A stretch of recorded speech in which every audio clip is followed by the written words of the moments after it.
सहजं निर्विकल्पं निराकारमेकं निरानन्दमानन्द अद्वैतपूर्णम् परं निर्गुणं निर्विशेषं निरीहं परब्रह्मरूपं गणेशं भजेम।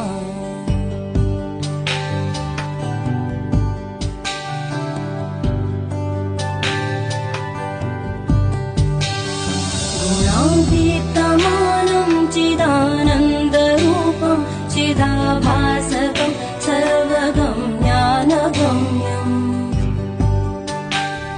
मुनिध्येयमाकाशरूपं परेशं परब्रह्मरूपं गणेशं